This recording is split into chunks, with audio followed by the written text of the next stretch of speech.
Hello, everyone, and welcome to another edition of Mormon Stories podcast. I'm your host, John DeLynn. It is July 14th, 2026, and we are just over the moon excited to have back with us on Mormon Stories podcast, the Mindy Gledhill. Hey, Mindy. Hey. Welcome back. I'm so happy to be back. For those of you who are longtime Mormon Stories listeners or longtime Mormons, you'll know Mindy. She is a singer-songwriter, and we've had her on Mormon Stories at least 3 times before. The first time was when she was promoting an album called Hive Riot. The second one was when she was promoting an album called Rabbit Hole. We also had her on recently to talk about women-related dust-up that was happening. But this is her at least fourth time to be on Mormon Stories. And she is, we are helping her, or we are entreated to her sharing with us songs from 2 new albums of hers. I've got the vinyl albums right here. Of course, they're available on Spotify. We'll be talking about the concept of the albums, but it's the PhoneBooth Sessions. This is volume 1 here, and it's the red one. And then also the PhoneBooth Sessions volume 2, which is the blue. I listened to both of these albums last night, this morning.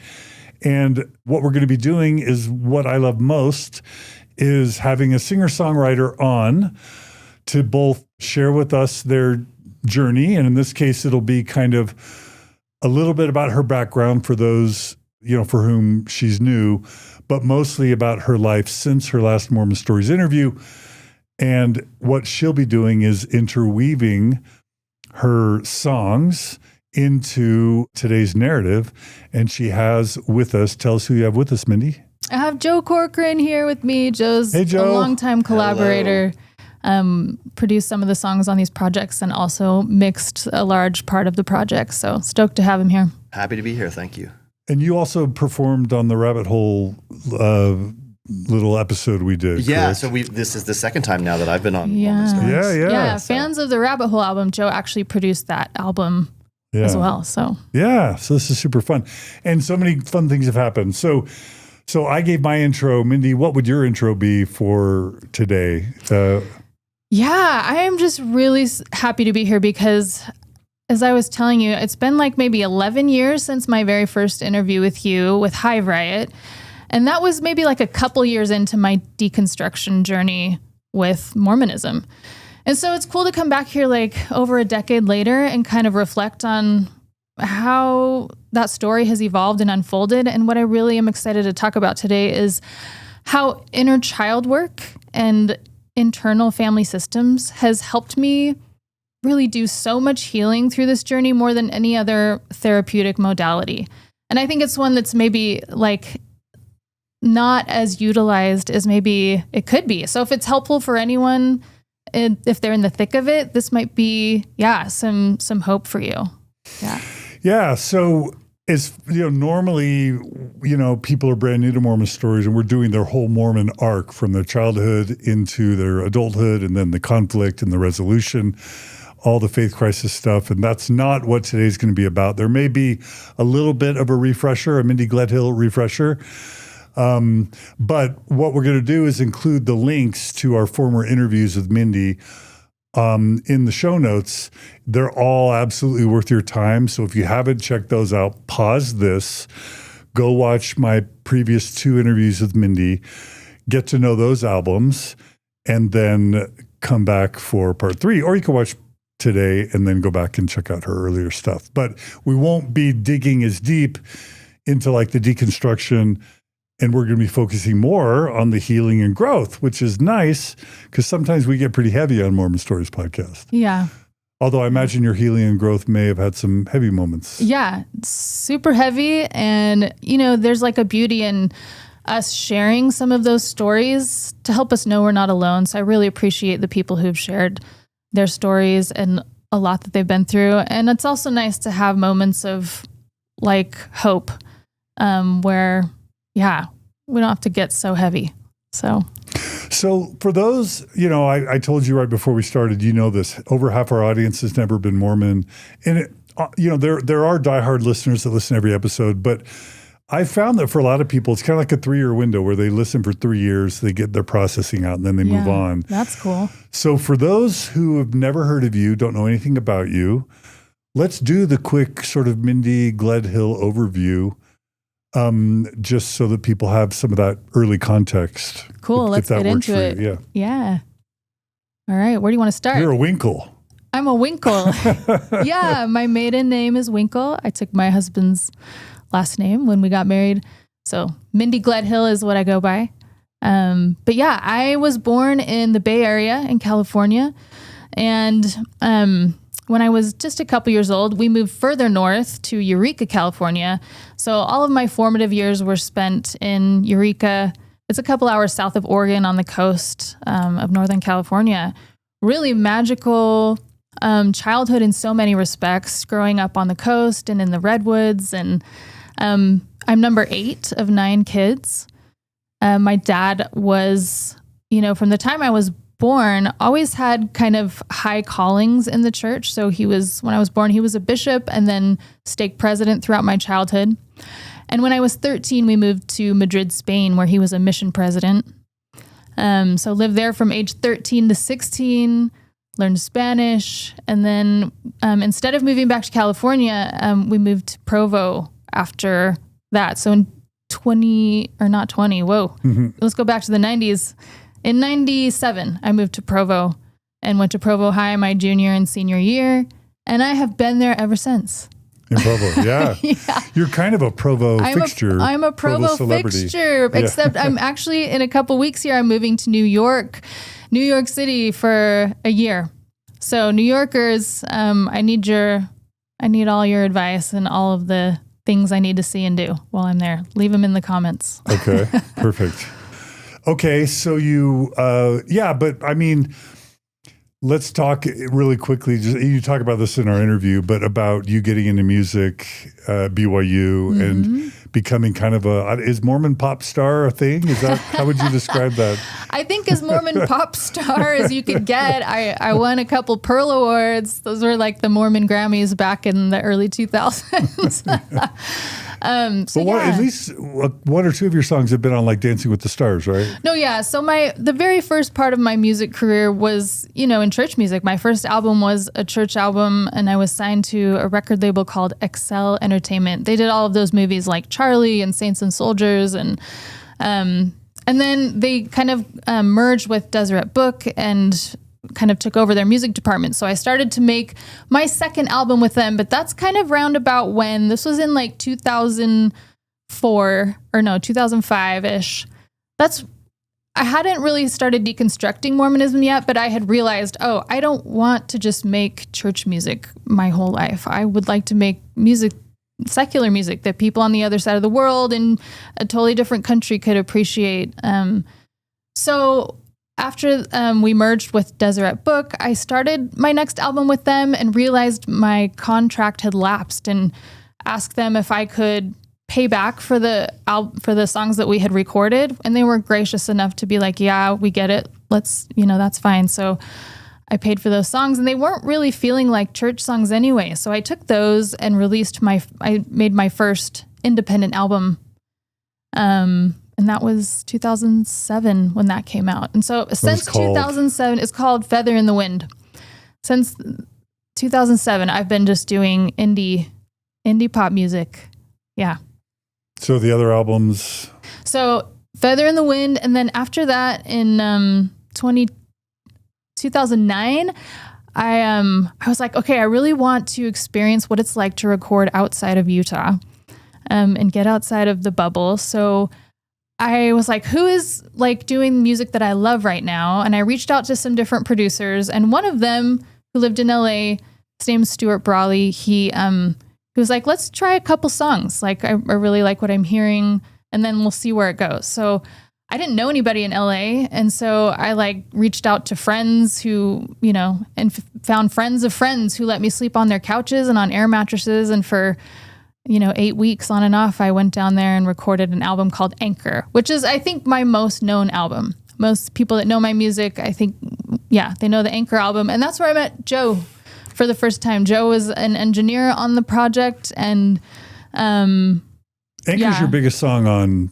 Spotify, is that right? No, it's a song on that album. It's called I Do Adore. Oh, okay. It's just a little song that Joe and I did on ukulele and guitar, like one take. And somehow that's my biggest song. So y'all, come on, like listen to the other albums. Absolutely. Yeah, absolutely. But no, I'm super grateful. So yeah, that's where I met Joe for the first time. And after Anchor, I did a Christmas album again with Joe and Stuart called Winter Moon. And then an album in Nashville with a producer named Kason Cooley called Pocket Full of Poetry. And Joe also was on that album, all over it. And then after Pocket Full of Poetry came Rabbit Hole. High Bright? Oh, sorry. Yeah. High Right came after With Pocket Dustin, Full of right? Poetry. With Yeah. Dustin. Thanks for knowing my albums better than I do. Yeah. Yeah. High Right was a fun side project. It's like a synth pop project. And my brother-in-law is an amazing pianist who studied at Juilliard.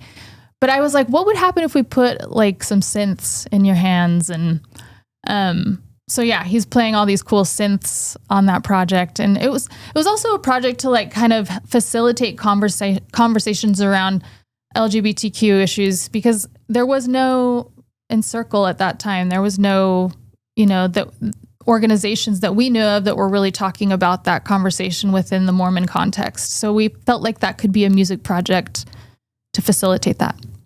So after Hive Riot came Rabbit Hole, which Joe produced. And then after Rabbit Hole came the Phone Booth Sessions, which brings us to now. All right.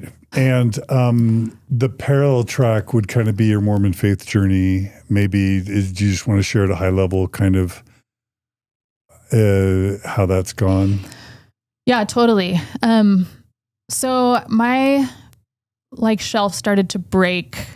Well, I mean, there were early things for me. Like the first time I went to the temple was really hard for me. I wasn't prepared for like the things that happen in the temple, but I was just like, no, I'll have faith, I did what we're taught to do, like have faith and doubt your doubts.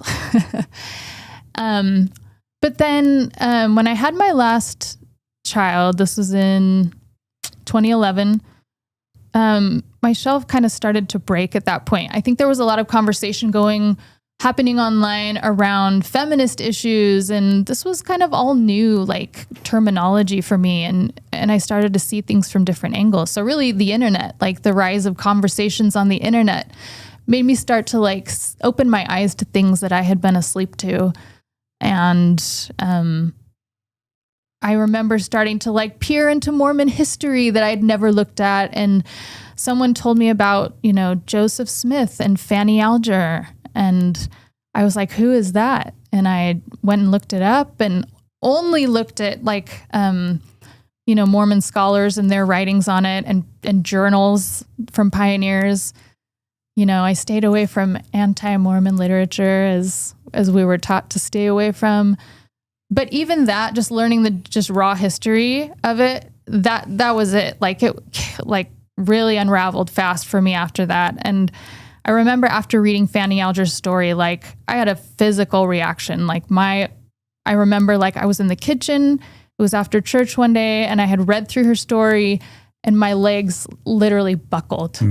Like I remember just like falling to the floor, like my whole like belief system sort of unraveling. And it took a few years like to really pull things apart. And before I felt like I could really step outside of stop attending church comfortably. Well, I don't know about comfortably, but none of it was comfortable. For those who don't know the Fanny Alger story, just super quickly, she was Joseph's domestic helper in the home, teenager, lived for several years with Joseph and Emma.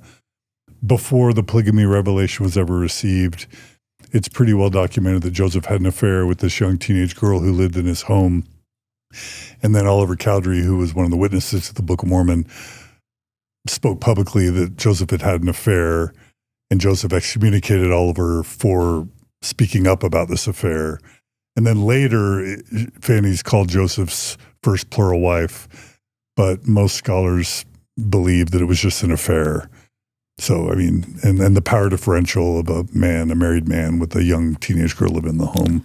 I imagine that's part of the buckling. That was definitely part of the buckling. And one of the saddest parts of that story to me was that it seemed that she was banned from Nauvoo after that. Like this young teenage girl, after having, the adoration of the prophet and this love story, with him, suddenly exiled. She got exiled and punished for it. Ohio, Yeah. So she never made it to Illinois. Yeah. It's a sad story. So, okay. So you did some deconstruction after that. And took years. Yeah. And it was, my husband at the time was not on the same trajectory. So for about 4 years, we, made things work, and it wasn't always easy, and we've grown together in lots of really complex ways through the years. And I mean, for me, I feel like at this right now, marriage is better than it's ever been for me. Yeah. In a really great place there. But yeah, we've had, healing is not linear. Mm-hmm. It's a really messy line on a graph that goes up and down and zigzags. And that's what it's felt like. Especially when two people are changing and trying to keep their marriage together. It's a lot. Yeah. Yeah. Okay. So do you even say your relationship to the church now? Is that even something you talk about? Yeah, totally. I mean, nebulous I'm pretty just agnostic. I don't claim to know or have any answers to anything, but I feel like where I'm at right now is that life is really special.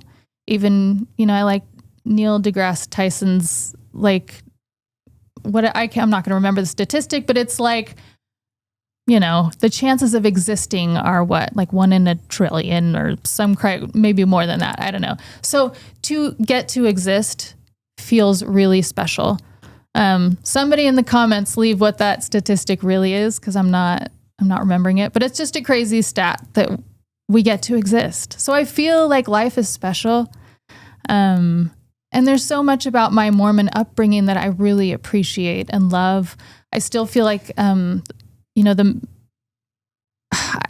word Mormon I know is really, I don't know when I should and shouldn't use it, because during the time I was in the church, we were taught to be so proud of that word. And so my whole life up until the point of leaving it identifies with the word Mormon. So I hope in me using that word, I'm not offending anybody. I consider the Mormon people to be my people. My culture largely, even though I'm not a practicing member and my beliefs have evolved. Okay. Beautiful. All right. Well, that takes us up through Rabbit Hole. Yeah. So when was Rabbit Hole released? About what year? I think 2019. Okay. Yeah. So 7 years ago. Yeah. So Mindy Gledhill, what's been going on the past 7 years? Oh, well, like I said, you have a couple tattoos. You have tattoos. Show your tattoos. So something's going on. Look, well, now I hear anybody in the church can have tattoos, no problem. That's true. It's no longer like a sign of leaving the church, is it? Yeah. So yeah, like I was saying, growth is not linear. So for me, the past 7 years, even since Rabbit Hole felt like at the moment, this is a real, I'm really feeling like I'm coming out on the other side of this. And I was in so many ways. But, it's if you're raised in the church or have spent a significant amount of time in it, if you're a convert, there are things that will always be a part of your life, And so, the last 7 years is just a continual ebb and flow of things rising up to the surface that I've needed to process and figure out and going back down. And some of those have been more turbulent than others. But in one really turbulent kind of episode, I think I realized one of my biggest struggles was how I had outsourced so much of my own inner knowing and so much of my own power to other people, and realizing that that was happening because I was taught to do it my whole life. I don't remember a time when I was ever taught to listen to my own inner voice. It's the still small voice, but that belongs to the Holy Ghost. Still, it's an outside source. It's not you. And, as a woman in the church, really never having any authority at all, and always leaning on, taught to consult the scriptures, your church leaders, the prophet. Anyway, you know what I'm talking about. So I was in a moment where I had given away too much of my power to outside sources and trying to figure out what my whole belief system was after leaving the church. And I just really needed help. I was not in a great situation. I was in a pickle with friends and relationships. And so I sought the help of a therapist. Grateful to have been able to do that because I know that's not available to everybody. And so I went to a therapist and I just said, here's where I'm at and I need help. I'm at rock bottom right now. And she said, I think something that would really help you is inner child work. And I was like, I feel like I've heard of that, but I don't really know what it is. And I was like, tell me more about this. So she's like, okay, next week when you come, I want you to bring me a bag of objects that you find around your house that remind you of your childhood. So I went home and got my little paper bag. It felt kind of like a fun elementary school activity to go around my house and pick little objects, inner child objects. And I brought them back to my therapist the next week. And as we examined each object and what the symbolism behind it might be or why I chose it, it started opening up this portal to my creativity and to memories.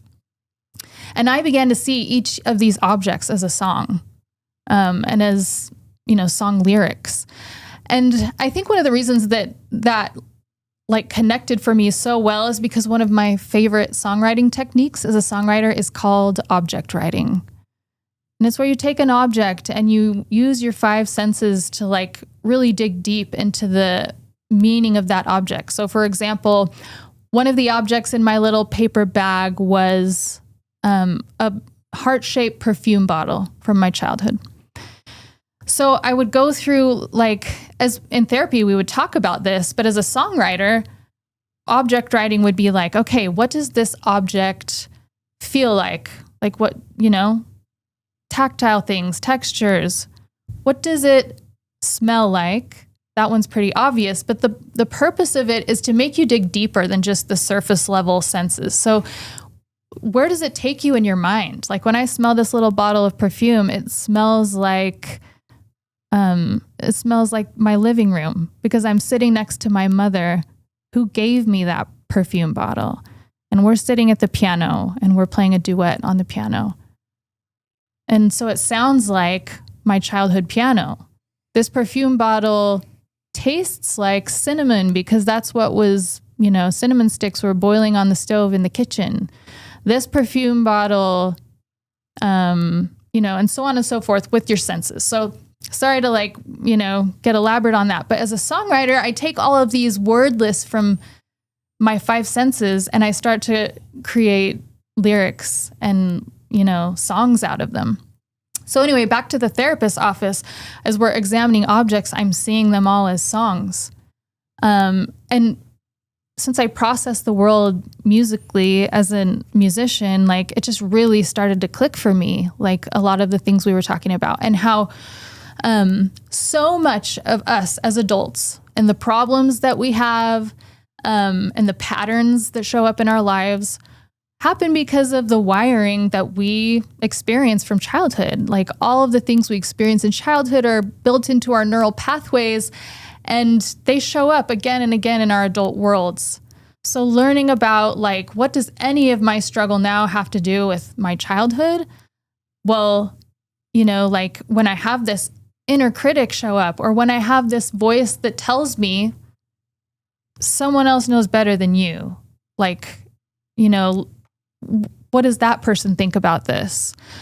When that voice comes up that tells me you don't know enough, look to outside sources, I can now better recognize those inner voices that were wired into me as a child, And when I can recognize them and pull them apart, it helps me be able to soothe those inner voices from a really compassionate place.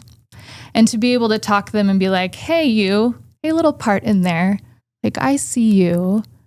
I totally get why you don't feel confident in your own inner knowing and your own voice. And I talk to that inner child the way a loving parent would.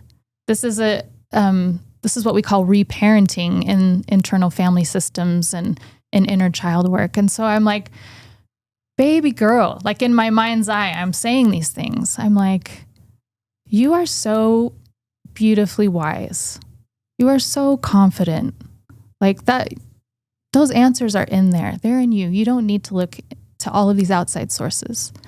So anyway, that's kind of where this inner child work has helped me so much. So on my way home that day from the therapist's office, something really weird happened. Something really kind of wonderful and coincidental. But I stopped in an antique store on my way home. And the minute I walked in, I saw this phone booth. And since I was in like object symbolism mode from that therapy session, I walked into that phone booth and I like had this lightning bolt experience where I just like was like, oh, I know what I need to do. I'm going to buy this phone booth. I put it on layaway. I'm going to bring it back to my studio and I am going to call up my inner child and sit in there and ask her what she needs. Ask her what she needed to say that maybe she never got to express, and listen. And I'm going to tell her all the things that I wish she had heard from a loving adult. And I had loving adults in my life, but they're in a house of 9 kids. It was hard to feel heard. So I bought the phone booth, put it on layaway, and when I had paid it off, I brought it to my studio and I lined it with acoustic foam and turned it into an isolation booth of sorts. And I got in there and I started recording the vocals to a lot of these songs. Was it hot and stuffy? It wasn't bad. I love really small, warm places. Yeah, sometimes it could be hot and stuffy, but it felt like an incubator. It felt cozy in there. I love it. So wait, are you saying all the songs on these 2 albums were recorded, your vocals were recorded in the phone booth? They were either like, some of them didn't make sense to record inside of it, but they were either ideated or had their start in there. And some of them were definitely recorded inside of it. Yeah. Awesome. Okay. Beautiful. Okay. So, what might be fun, we've selected a subset of the songs for y'all to perform. And I think the first one is Punctured Lungs. Yeah. And any stories you want to tell as a lead up, and then we can go into each song. And so we're going to go story, song for, I don't know, at least 10 songs, I think. Let's cool. do it. Yeah. So Punctured Lungs was actually a song that I wrote before this project that was I kind of wrote it in some of those tumultuous years, like, you know, between the Rabbit Hole album and now, just trying to find my footing still. And I actually forgot about this other side project called Madam Bandit. So there's a version of this song on a project called Madam Bandit. But when I wrote it, it was very much just an acoustic guitar song that I wrote with my son, my oldest son, Jackson. And I feel like it's a good precursor that sets up like the experience of, you know, being at rock bottom and really like starting to see your inner child in a compassionate way. Jackson went to Berkeley, right? He got accepted to Berkeley, and then he decided to just forge his own path on his own. So yeah, he does music, but he's doing it on his own terms. Fun. I mean, that's like Juilliard, basically. Berkeley is a big deal. It's where Wayne Sermon from Imagine Dragons and Wayne's amazing. 1 or 2 of his co-band members went there. So yeah, that's cool. All right. Okay. So we're going to do Punctured Lungs. Yeah, let's do Punctured Lungs. Okay.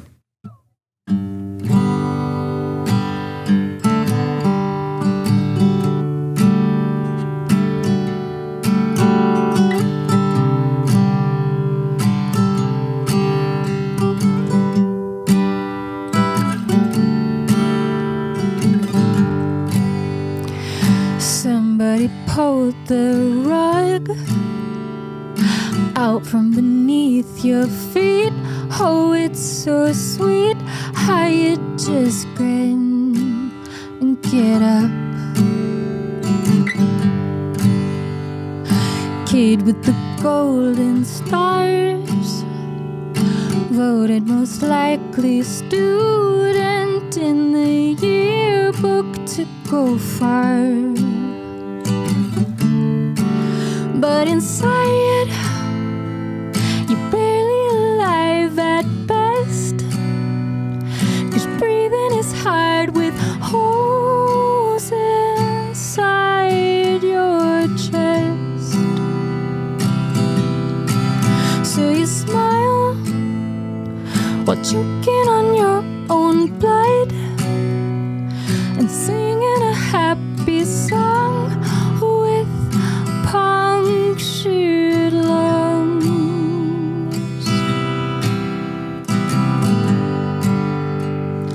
Always a step ahead, curating every minute like you're living in a magazine spread. But sometimes you close the door and tear out the pages screaming, oh my God, I just can't take it anymore. But inside, you're barely alive at best, 'cause breathing is hard with holes inside your chest. So you smile while choking on your own blood and singing a happy song with punctured lungs. All the world's a stage. You've been taught to play a part. Speak your lines and hide your heart.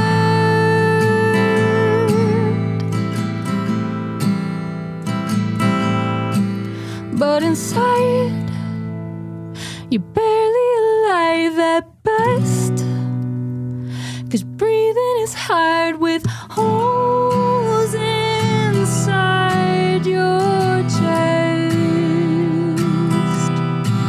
So you smile while choking on your own blood and singing a happy song with punctured lungs. Oh, punctured lungs.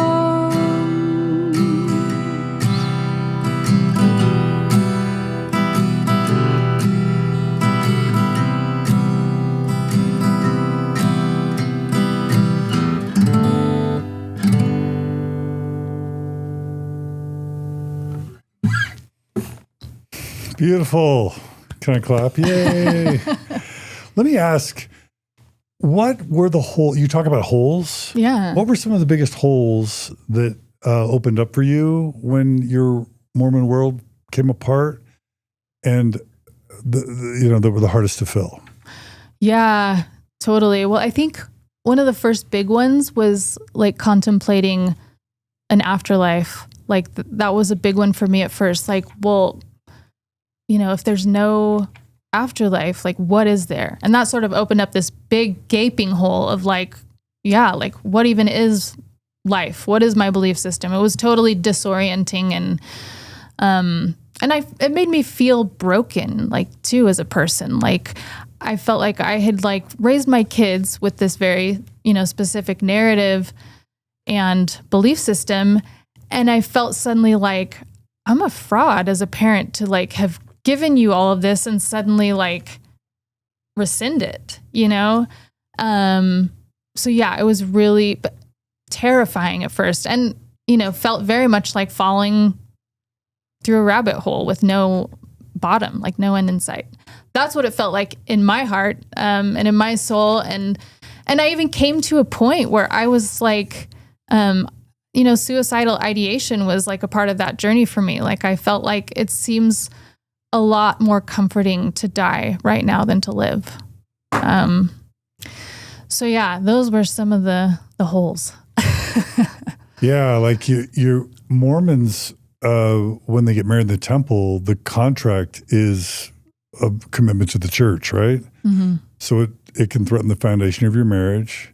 And then there's spirituality, and there's morality, and there's meaning and purpose. Yeah, purpose. And then there's the afterlife. And then there's community, right? And community, yeah. Another huge hole there too, to like, if I can be truthful about my story and what I'm going through, who am I going to lose? You know, that was a big source of anxiety and a big hole. And when I did like tell my story and tell my truth, yeah, there were definite people who didn't hold up, you know, as friends. And that was really hard. So you lose friends, you lose relationships. You lose trust. Yeah. Yeah. It's really like everything falls to the floor. It's like you have armor, and then all the armor falls to the floor and you're naked. And then you've got to pick up the pieces and figure out. And so I think this leads to the next song. Like a therapist can say to you, or a spouse or a friend, or you can say to yourself, like, okay, what do you want? But if you've been raised for 30 or 40 years to not pay attention to your inner voice, to not prioritize even knowing who you are or what you care about, how do you even know where to start? How do you even know who you are, right? Yeah, totally. And that's kind of where this project came in for me as I started to learn this about myself. I had to start from zero, from the very beginning. Yeah. So to go back and examine my inner child from the very beginning and pull apart like the programming that was in there, the programming that was not serving me and the programming that was worth keeping. So yeah, like going back, I had to ask myself, you know, what would it be like if I could meet little me face to face? How would I want her to feel? And that's where this next song comes in. Okay. So this is Pleased to Meet Me on volume 1, right? Yeah. Volume 1 of the PhoneBooth Sessions. If I could make magic, I'd have wings to fly through the television and travel back in time. If I could pause the tape that plays the movie of my life, I'd be pleased to meet me. I'd stop and say hello, kiss my forehead sweetly, gently hold me close, love myself completely, never let me go. 100 guarantees, I'd be so very pleased to meet me.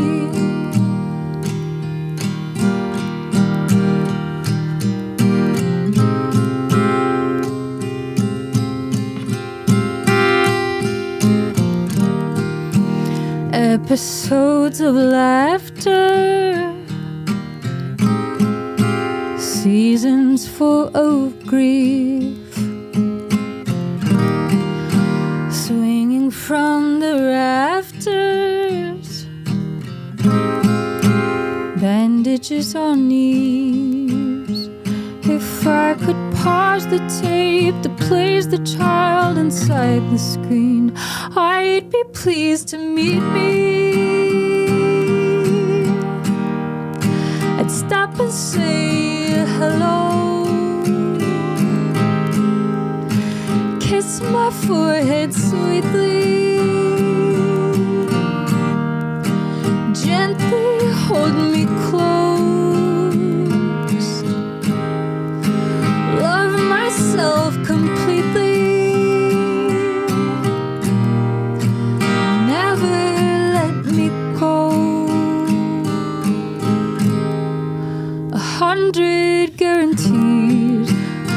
be so very pleased to meet me. And every year moves faster than the one before,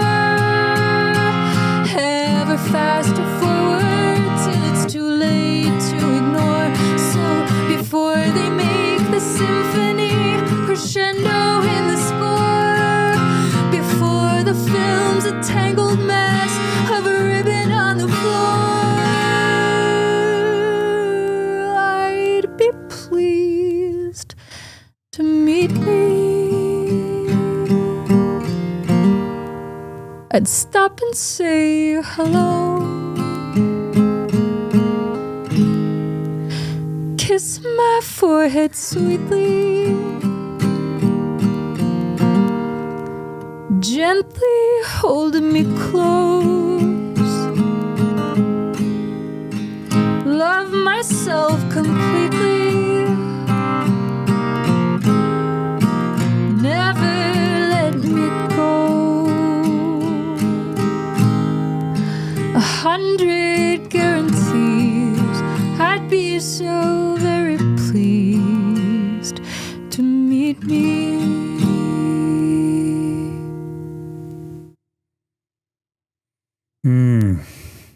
Beautiful. As a Christian, you know, especially for people who don't have good upbringings, this narrative of God and Jesus can be so beautiful of like, okay, you may not have had the best parents, but there's a loving Heavenly Father and a loving Savior that will hold you in their arms and love you completely. And that is sacred to so many people. And like, there seems to be this incredible power of, wow, what if you don't need some father figure or some elder brother who's divine to feel whole? What if you can rise up and provide that to yourself, right? Exactly. Yeah. Yeah. So a lot of this process was discovering that really for the first time. Why, like a Christian might say, well, man, you've got God and Jesus. Why would you even need to be that for yourself? That's you're trading down. You know what I'm saying?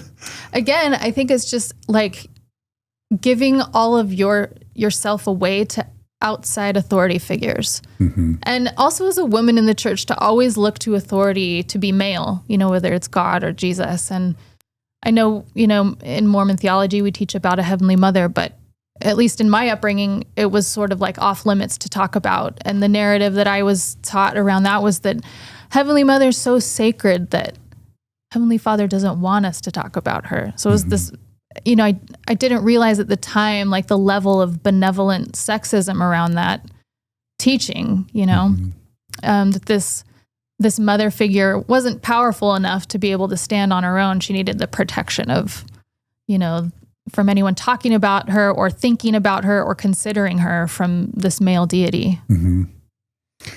One of my favorite newer interpretations of the New Testament is, I think Eckhart totally talks about it, but others do as well. This idea that Jesus himself said, the kingdom of God is within. And that can mean that it can be interpreted as an invitation from Christ to do the exact type of child work you're talking about. Yeah, that's one interpretation, yeah. Not that you need that invitation, but I mean... Right. So, yeah, some people might see this and be like, well, I've looked at it that way this whole time. And that's fair. Yeah. Yeah. But for you, some people might be able to look at child work and go, oh, that sounds corny or whatever. For you, has this been deeply this part? I mean, it did feel at first like, yeah, parts of it felt corny and a little bit like, so what am I supposed to do? Just like talk to myself? Like it felt like am I supposed to hear voices in there? And so, yeah, it wasn't always comfortable at first to like consider how this could work or help me. So I had to one thing that really did help me was like asking myself, okay, if it feels intimidating to do this work or to talk to like a little voice in there, can I imagine a safe place in my mind where I could meet my inner child? And the place that surfaced for me was, it's a real place from my childhood. It's called the Edge of the World. And where I grew up in the Redwoods, it's like mountains that kind of fall into the ocean with lots of beautiful trees. And so there was this place called the Edge of the World up in the mountains. It's this big rock that like jutted out over this drop off. And it doesn't like inherently seem like a safe place to go in your mind, especially because I would go there at night with my older teenage sister. I would go there with like her teenage friends. And I don't know if I was, being babysat or what, but I felt cool. I felt cool going with all the older kids to the edge of the world to look at the stars. And so for me, it is like this safe place of feeling accepted and cool among people who are older than me. And also there's like a metaphor for me in being at the edge of everything and trusting, because I think some of the biggest transformations that I've had in my life have been where I've been at the edge of all of my knowledge and have had to take a leap to figure out what is beyond this. So this next song is called The Edge of the World. Beautiful.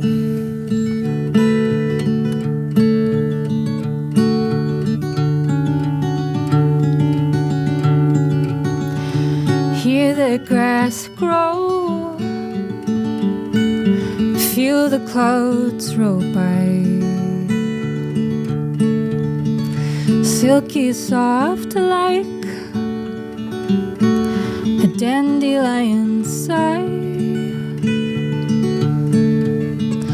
When your head's got you hard in the death grip, headlock, choke, hold, bind, confine me at the edge of the world. It's the safest place after dark in the light of the Little Dipper's glow, where you send out all your secrets like a paper airplane show from a ledge at the edge of the world.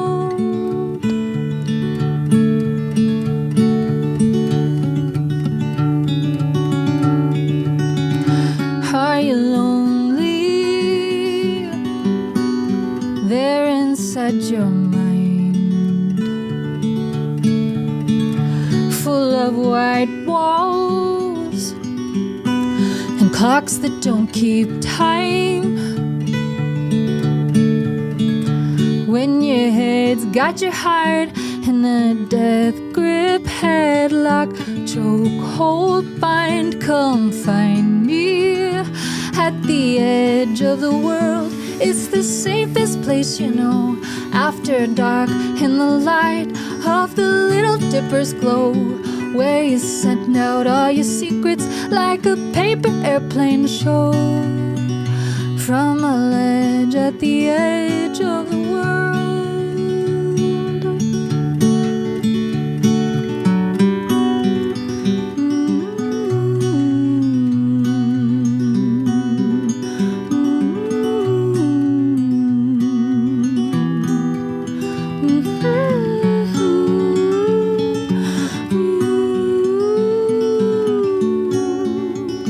At the edge of the world, it's the safest place, after dark in the light of the Little Dipper's glow, where you send out all your secrets like a paper airplane show from a ledge at the edge of the world.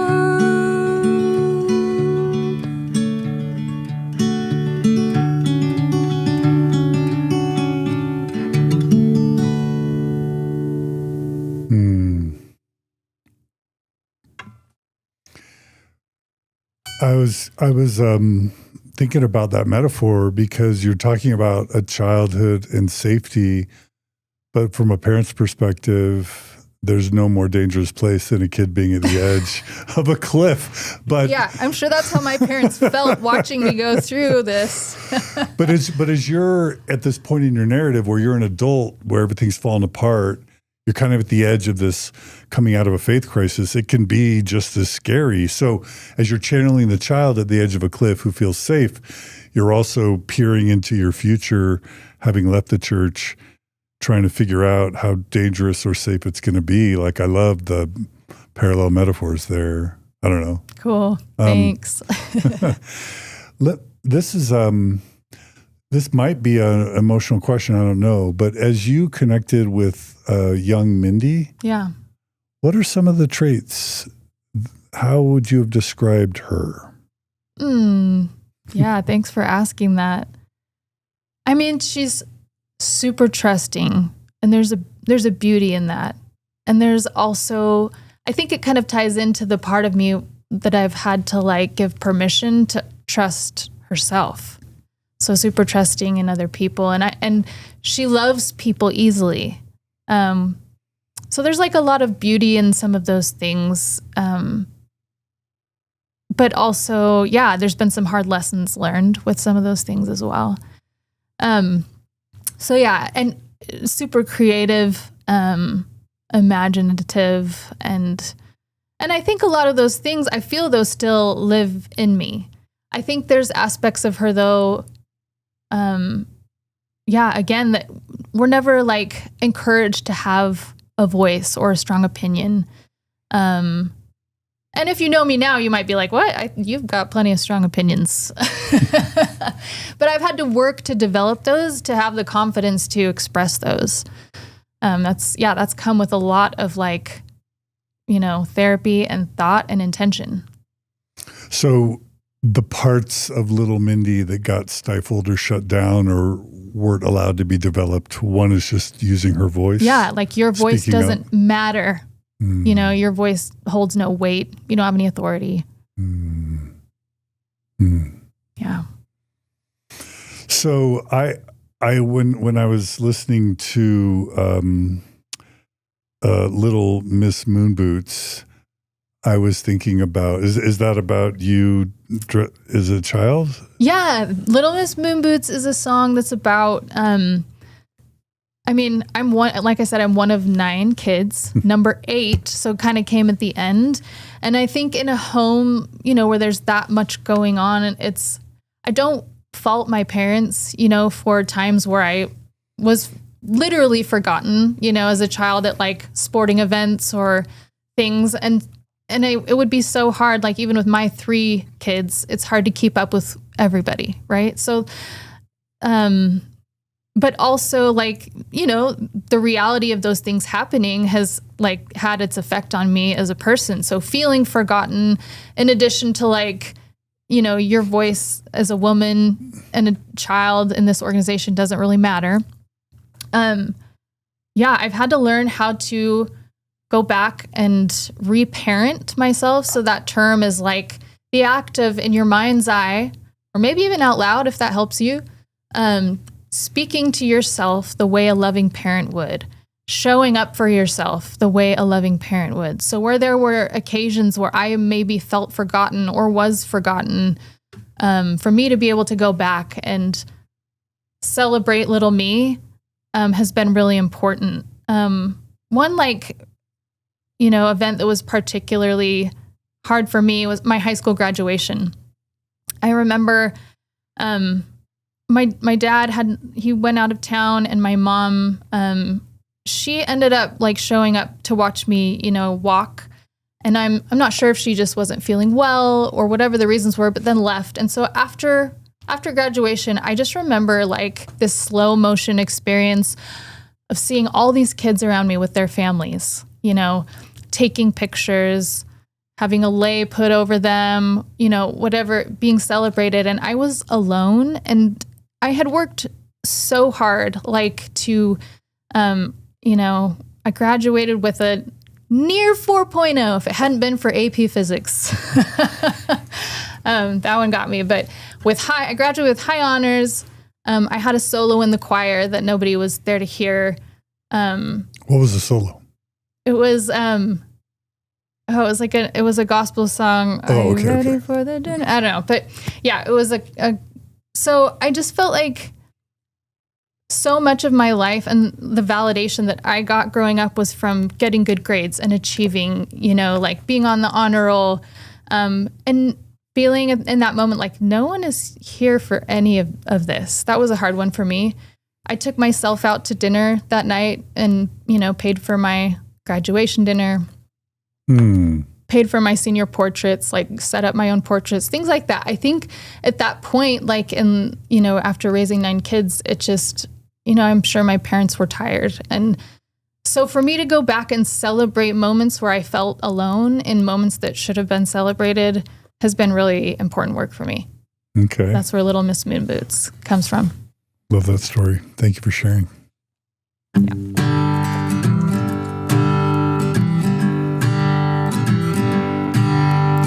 Little Miss Moon Boots, Daisy Dukes, you got your ice cream cone with the triple scoops, and with no pretense, the less sense you make, the more that you make perfect sense. Little Miss Moon Boots, heart of gold, you got your bookshelf full of stories that you've never told. You gotta speak your truth and play the songs you've put on hold. Never mind the busy people who did not know how to notice and appreciate you. But who's to say that it's too late to celebrate you? Celebrate you now. Celebrate you with the love so proud. Say it louder. I celebrate you now.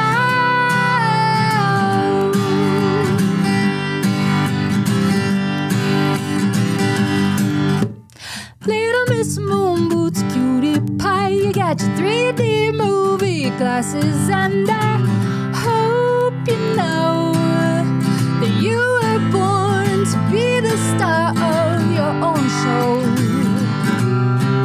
Never mind the busy people who did not know how to notice and appreciate you. But who's to say that it's too late to celebrate you? Celebrate you now. Celebrate you with the love so proud. Say it louder. I celebrate you now. Never mind the busy people who did not know how to notice and appreciate you. But who's to say that it's too late to celebrate you? Celebrate you now. Celebrate you with the love so proud. Say it louder. I celebrate you now. Celebrate you now. Celebrate you now.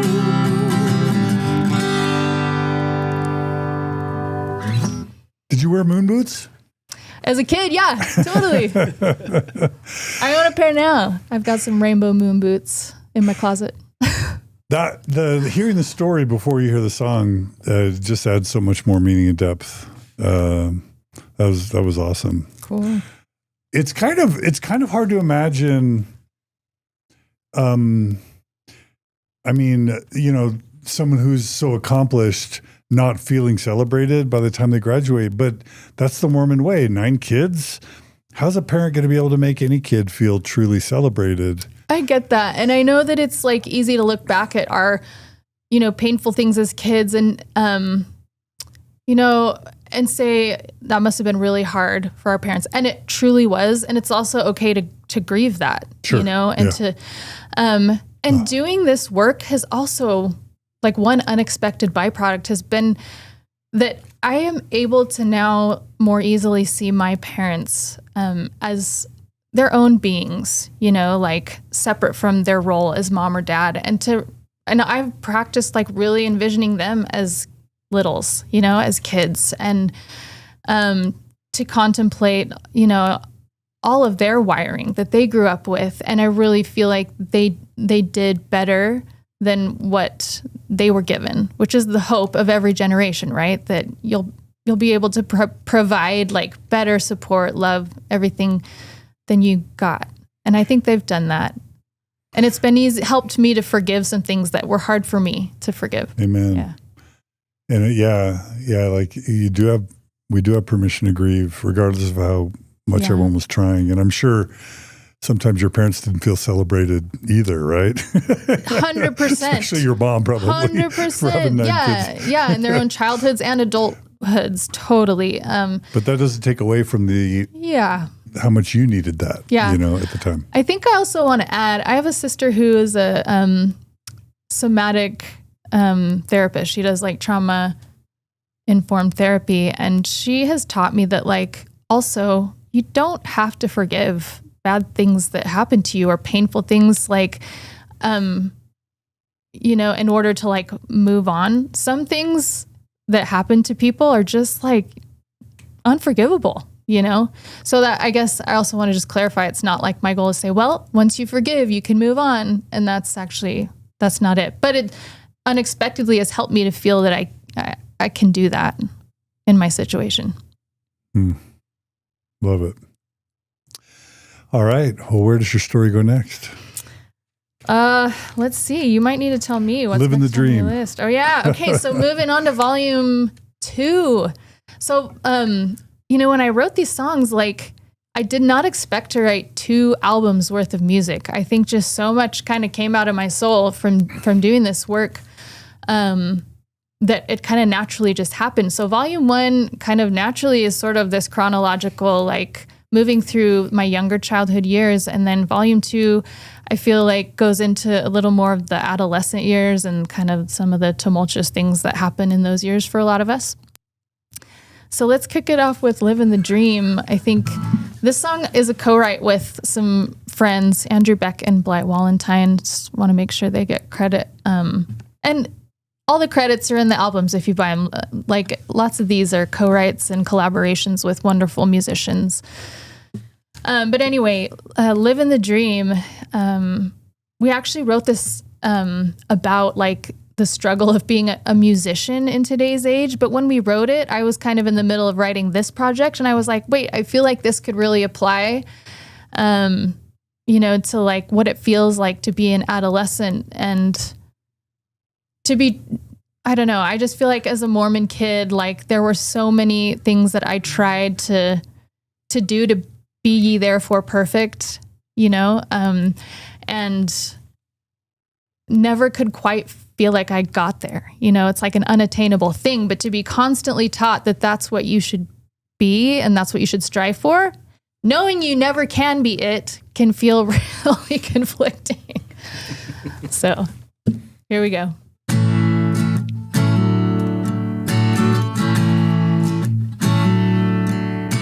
Still water, frozen on pies, numb to all the tug of war between my teeth and jaw. Flat soda, losing all my steam. Man, I'm always dreaming, but I ain't living the dream.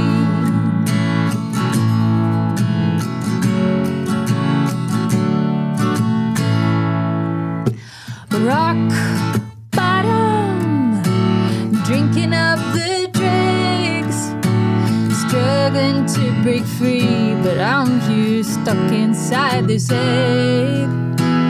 Buck naked, choking back the scream.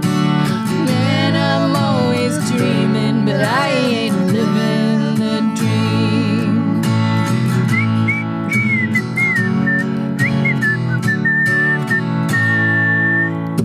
I wanna be born on a Tuesday in May, with leaves in my hair, and somebody will say, we've been waiting for you to arrive.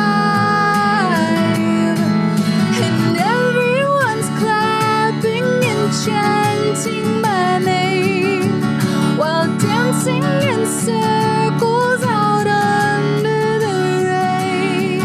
And nobody knows how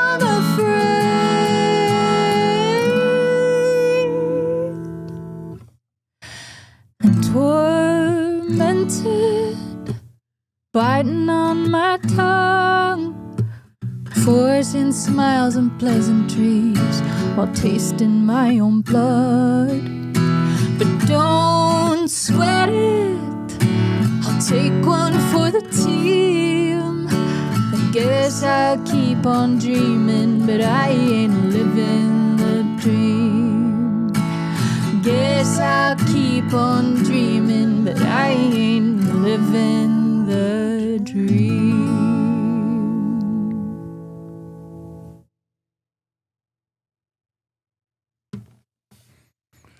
Nice. Beautiful. Love that one. These are great. Yeah. Thanks, John. You don't disappoint. This I was telling you guys, this feels like the NPR's Tiny Desk concerts. This is welcome to Mormon Stories Tiny Desk concerts. You might have another lawsuit on your hands. Oh, right. If I the rebrand, name. did I just violate someone's trademark? Oops. Okay, we're not that. I was kidding. We're not doing that. It's satire. It's metaphor. Fair use. It's fair use. All right. Okay. We're 5 down, 5 to go. Cool. So, is it fair to say the first album is more childhood, and then the second is more adolescence? Yeah, totally. Okay. And the adolescent years were way harder for me. Like there were a lot more walls there with teenage Mindy, and I think a lot of us could probably relate to that. So yeah, that's like when I had moved to Spain at that point, and was living in the mission home. And yeah, experiencing all of the things that teenagers do. Like, I think in our teenage years, we start to question like our belief systems a little more and what's real and what's not. And contrasting being in like a hyper religious environment every day, to like just my high school in Spain, there's a pretty big contrast there. In Spain, like the legal drinking age at that time was 16 years old. So on the weekends, all my friends go to the discotecas, and yeah, it was hard to be a Mormon kid in that environment. Also, like, Spain is predominantly Catholic. So being a Mormon kid amongst Catholics made me really have those questions for the first time of like, if my Catholic friends, believe that their religion is the true religion, and my people believe that my religion is the true religion, whose is the true religion? So those were like the early moments of those questions in my teenage mind. Lots of questions here in the teenage years for the first time, and lots of mixed messages, honestly, for teenagers, no matter what background you have or you grow up in, especially now with social media. I mean, it's a tough time. So I was in the middle of all of that and going through like, the church teachings of like, be, as a woman especially, like be meek, and then on the other hand, like I played sports. So, the narrative was like, but be aggressive, like, also like, be thin and also be strong, and so lots of mixed messages, especially in the context of religion. So that kind of like is where this next song comes in. It's actually a song that a friend of mine, his name's Paul Jacobson, he pitched it to me for this project when he knew I was writing about all of this, and was kind enough to like let me tweak the song with him and add some of my own like flavors to it. But it's meaningful to me that he was the one to do that, because Paul is, from what I understand, an active member of the church. And so I guess I want to bring that up because I want to say, like, me coming today is not to say like, now I'm on the good track and everybody who's practicing, religion is not. That's actually not at all. In fact, that's one thing that I feel like I'm really at so much peace about in my heart, is that I don't have all of the answers. And I'm certainly not here to say that, other people that claim they have answers. I don't know. I'm not here to say who's right and who's wrong, I guess is what I'm saying. So it was meaningful to me to have someone collaborate with me who is a practicing member, and to be able to still say, I see you in your experience and I validate your experience, and I'm here for it. Beautiful.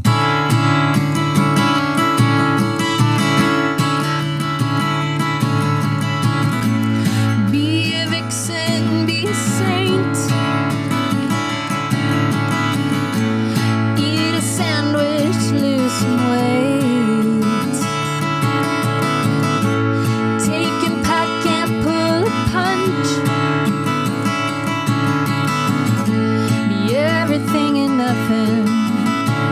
All at once. All at once. All at once.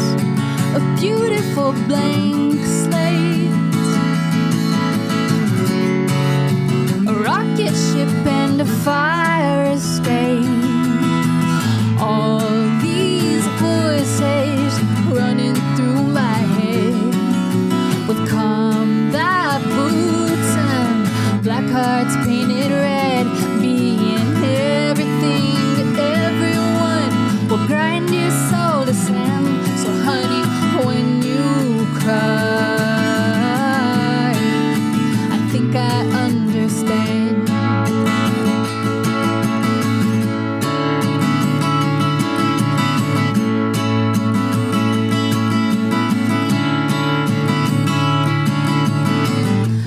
I get pummeled by the shoulds. They leave me bloodied in the woods. Try to catch 'em, can't keep up. Try to ditch 'em, but they won't budge. They won't budge. They won't budge. You can't please everyone. But here I am thinking maybe just this once. All these voices running through my head with combat boots and black hearts painted red. Being everything to everyone will grind your soul to sand. So honey, when you cry, I think I understand. I think I understand. I think I understand. I think I understand. And I don't understand anyone with all the answers, who treat their every thought like it was holy scripture. Born in a burning bush, born in a rapture, born to wear a crown in the great hereafter. Oh, I don't understand. I don't understand. All these voices running through my head with great big combat boots and black hearts painted red. Being everything to everyone will grind your soul to sand. So honey, when you cry, I think I understand. I think I understand. I think I understand. I think I understand. I think I understand. I think I understand. I think I understand. I think I understand.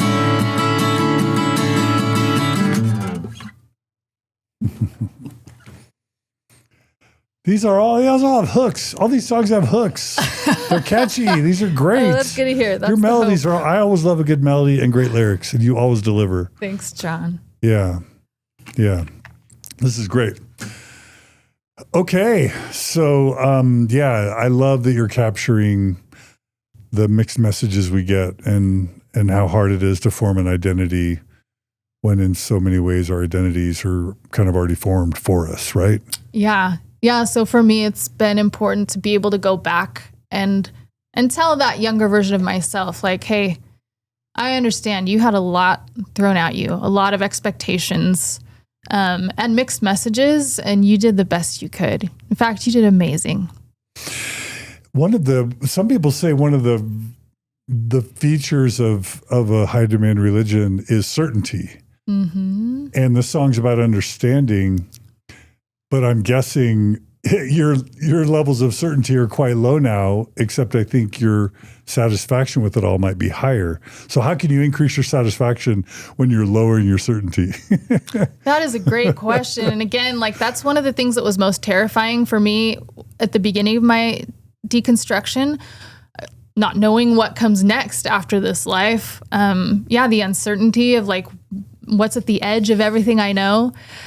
And I was such at a loss for what to do with that at first. I just was such a hopeless feeling. And, through it all now, I actually find great comfort in uncertainty and like not having to have all the answers figured out to like life's biggest mysteries and questions. I'm not, it's taken a lot of work, I guess, to get here. But that's how I feel. I just feel, I feel at peace with not knowing. It almost makes life feel more special. It's like if this is it, if this is all we have and it ends and everything goes black at the end, wow, like I want to make this mean everything and be so special. Amen. I was having the thought the other day, on the one hand, yes, to all the respect for any believers out there and their beliefs. I was having the thought the other day that anybody that tells you where you came from or why you're here or where you're going, they probably want something from you. That's, expound a little bit. Yes. Well, I was just thinking about like, and this may be going too deep, but like to tell Native Americans that they're Lamanites, or to tell African Americans that they had a curse from Cain, or to tell women that they're supposed to be X, Y, or Z. What comes with that? It's because you want them to fit a certain role or a place in the system you have developed. But who can really know? Who can tell Mindy who Mindy was before Mindy came to Earth? Who can tell Mindy what Mindy's purpose is here on Earth? And who can tell Mindy where she's going when she dies? Who would even have the hubris or it takes a lot of hubris to be able to say, let me tell you all about your life for you. You know what I mean? Yeah. And one of my greatest joys in this whole experience of deconstruction has been to write that story for myself and to claim that for myself. And to not be living somebody else's story anymore. Yeah. So you've had to rewrite. You probably haven't rewritten where you came from, right? Like I'm guessing that's and a big again, question like mark. I find comfort in not like having to have that answer. Yeah. I'm just, I feel like I've been able to figure out like how to be happy, and none of us are ever always happy like that, but to feel like, like I can find my way back to an equilibrium and peace, pretty regularly. I can do that without having this story of where I came from. Or where you're going. Or where I'm going. And I take comfort in that, like, hey, none of us actually really knows the answers to that. Like, not even the world's top scientists, know. So we're all in this together. Yeah. There's like actually a feeling of togetherness in some respects that none of us actually really knows those answers. Yeah. And for me, when I had the whole of spirituality develop, I had to come up with some replacement. And I found kind of secular Buddhism and Eckhart Tolle. And they both also invoke Christ in this idea that focusing on the past and the future is usually a lot less useful than just focusing on the present moment. That's where all your power is, right? Yeah, all we have is now. Yeah, for sure. All we have for sure is now, right? And we're here, and I'm honored to be in this now with you both. Amen. Amen. All right. So Prismatic, I did not. That's the next song. I was curious to learn any background you want to share with this song. Totally. Yeah. So when I lived in Spain, living in the mission home, and already coming from a home that was really, we had a lot of rules growing up. I would say, I'm always surprised when I hear other people's like upbringings in Mormonism and the people that say like, yeah, I don't know what you're talking about. Like you couldn't drink caffeine or you couldn't do XYZ. Like, and I'm just like, what? Watch like, TV on Sunday. You couldn't watch rated R movies. Yeah. I'm just like, I mean, those are all very, very alive, real rules in my home. And I understand and appreciate parents that actually cared about having rules for me, because I know there's parents that don't, provide any structure for kids, and that can also be damaging. But anyway, there were a lot of rules, and living in the mission home was like next level. And so when I lived in Spain, like going out to these discotecas with my friends on the weekends and like experiencing like the liberation of what it felt like to be on a dance floor for the first time. Like it was an interesting juxtaposition to my day-to-day life. And it's kind of where I really felt like this, the beauty of like feeling alive in my body for the first time. Cause my body was so controlled and restricted in so many ways. Like there were rules about what I wore. And we all know what that's like within Mormonism. So Prismatic is really, and I had to hide I felt like I had to hide, me going out to the discotecas from my parents. So it was very like me going in secret, like, hey, I'm going to go spend the night at so-and-so's house. Then we go out to the discoteca till 4 a.m. I don't know why, like as a teenager, I was never curious about drinking or drugs. I just wasn't. So I didn't even go for any of that. It was really just like, to feel accepted among my peers and feel like I had friends, and also like that dancing, like feeling like I could be alive in my body with no one judging me.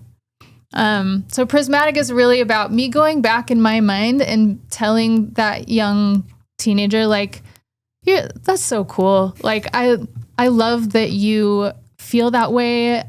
You should feel that way. You should be able to like feel alive in your body and reclaim that. And you never had to hide that. So let's do it.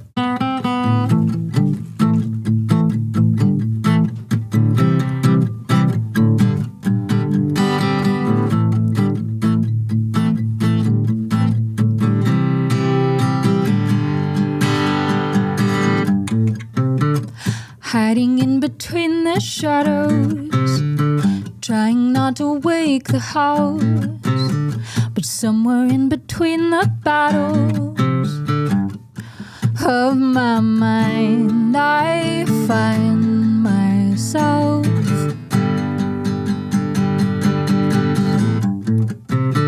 They tell me I should mind my manners, careful not to cause a scene. But watch me when the ceiling shatters. I'm prismatic, shining like a mirror ball of light. Cinematic, reflecting like the Milky Way at night. Wow, and my heart keeps beating like an open door. I'm a diamond on the dance floor. Prismatic.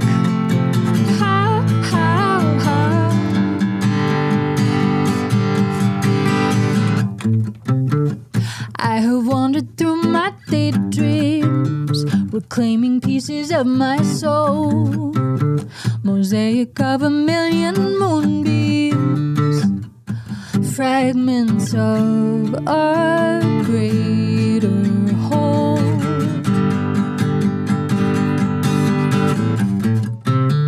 You could try and turn the lights out, go ahead and pull the plug. All the darker, all the brighter I become. Prismatic, shining like a mirror ball of light. Cinematic, reflecting like the Milky Way at night. Wow, and my heart keeps beating like an open door. I'm a diamond on the dance floor. Prismatic.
I love trying to picture 16-year-old Mindy in a Spanish discotheque dancing till 4 a.m.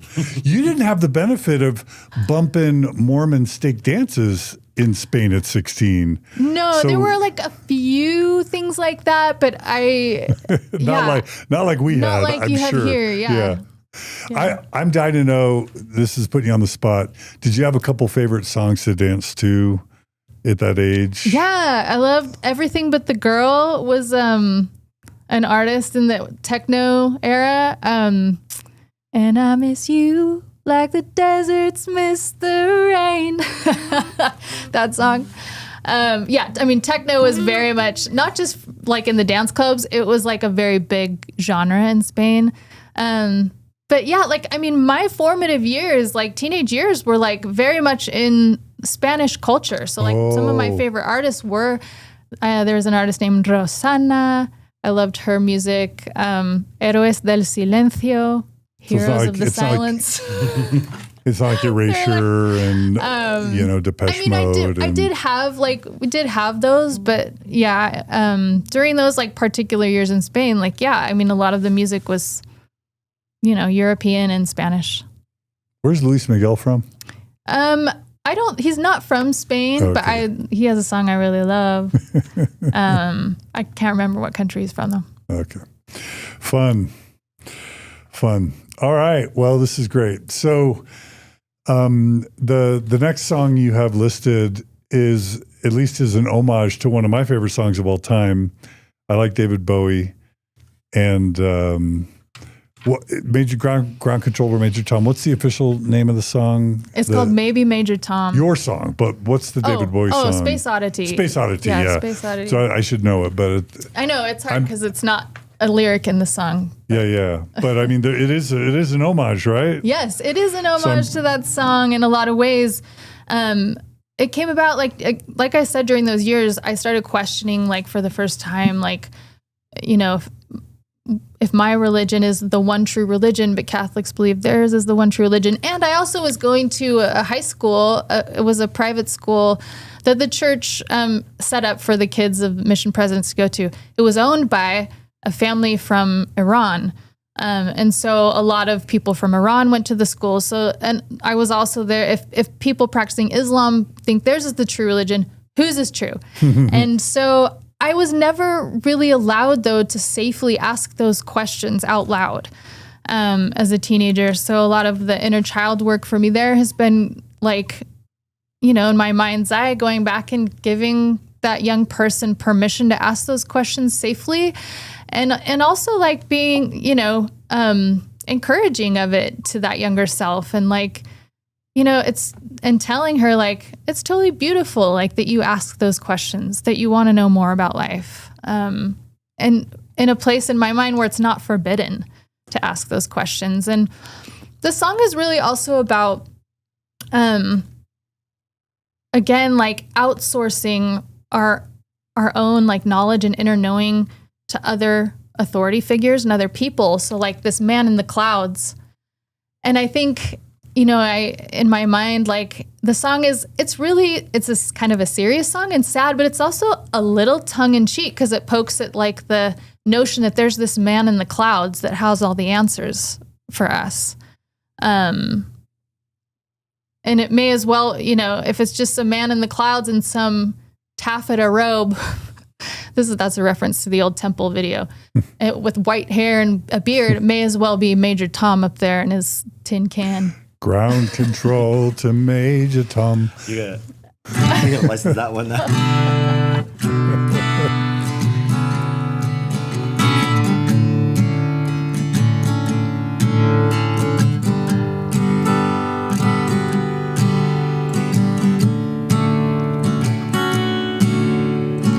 Bend your ear down low, hear the secrets of my heart. Can I let them go? Set them free like shooting stars. Oh, I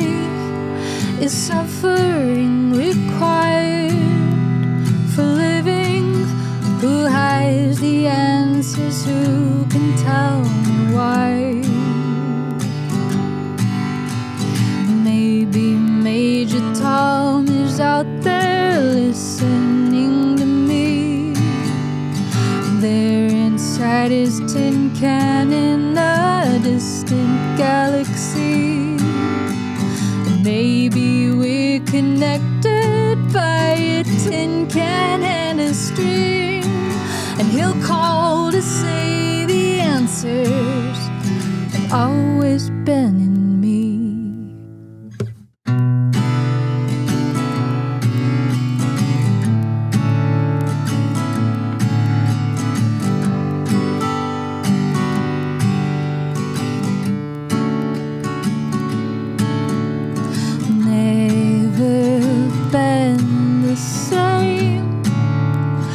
Puzzle piece that has no place.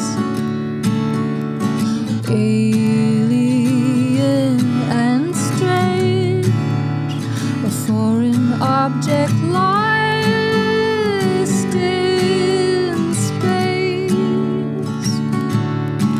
Oh, why is suffering required for living?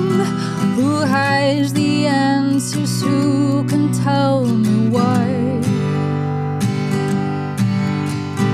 Maybe Major Tom is out there listening to me. There inside his tin can in a distant galaxy. Maybe we're connected by a tin can and a string, and he'll call to say the answers have always been in me. Maybe Major Tom is out there listening to me, out there in his tin can in a distant galaxy. And maybe we're connected by a tin can and a string, and he'll call to say the answers have always been in me.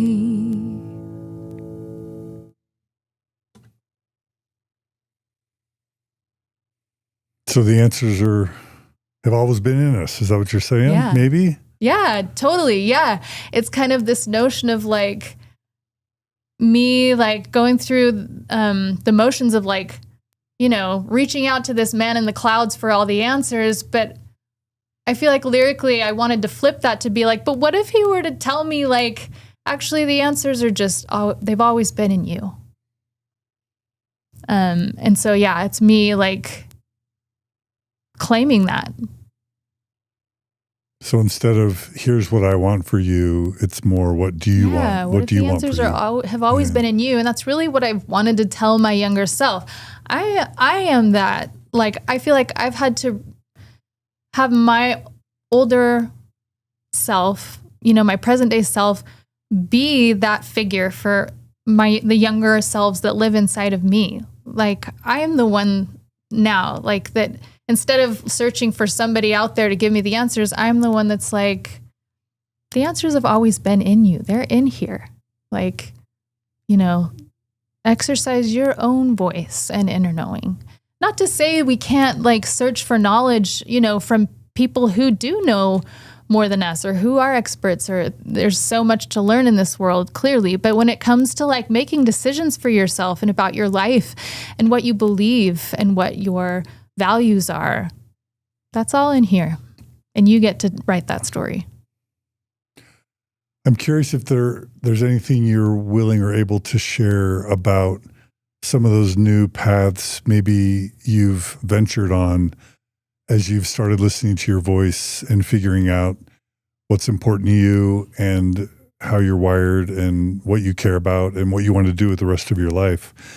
Are there any adventures or paths you even want to share in that regard? Yeah, I mean, totally. I don't think there's anything that's really earth-shattering as far as like new paths for me, except it's more of a simple daily practice of like everyday decisions that I feel like I often would like, you know, consult the Mormon part of my mind, like the theology that's in there of like, you know, just by default. and having to pull apart, like, is that what you really believe or want for you? There's a lot of people pleasing tendencies in me that I need to address every day. They're like, is that really what I mean or what I want? Am I going to resent saying yes to this later? And having to like do that. I think one other aspect of like this journey for me, and, it's something that I still don't feel like I have all the answers to, or like, a concrete story to go with, but it's also been like exploring my own like orientation, my sexual orientation as a person. A year or so ago, I came to this place where I was like, I am not like a normal straight person. I identify as bi. And it's not something I really talk about a lot, but it's also not something I've really collected a lot of data on in my life. I'm in a monogamous relationship and always have been. And I'm really happy in that. But it's also information about myself that, it informs like so much of who I am. I think when people think about orientation, they tend to think about like sexuality only, but I feel like one's orientation like has to do with so much of who you are as a person, what music you listen to, what you like it plays into that in more ways than we think about, And so being able to claim that and say that out loud was a really big step for me, and something that I had to give like younger me permission to like be able to say. It felt kind of like saying that out loud felt more like, I don't know, like giving birth to something. It felt like it was coming whether I wanted it to or not. It felt more painful to like go through life not being able to just say that and have it be fine. And also I had been showing up for years in queer spaces as an ally, and definitely was, as I was, sitting in a lot of those rooms with questions and not really concrete answers to that for myself. But came to a place where it started to be like uncomfortable to always be the ally in the room. And I, was emceeing the Equality Utah Allies Gala and the Eccles Theater. And yeah, I got to a place where I just was like, it feels disingenuous at this point in my journey to show up in that role and not be able to speak my own truth. Especially where there are so many people like sitting in there, in that journey, with a lot of uncertainty and fear around it. I guess I felt like I got to a place of confidence with it where I was like, okay, it's time for me to just be able to say this. So tell me if you relate to this. If we look at that metaphor of standing at the cliff, maybe you've got a whole new horizon ahead of you in terms of the falling down of your worldview and the amazing opportunity to rebuild a new life and a new set of choices and perspectives kind of in that second half of life, as Richard Rohr would say. But if you're coming out of a high demand religion in your 40s or 50s, well, you're already a parent. Yeah. You're already married. You're in a long-term marriage probably. You're a mom or a dad. So many decisions. Maybe you didn't pursue the education you would have. Maybe you didn't pursue the career that you might have.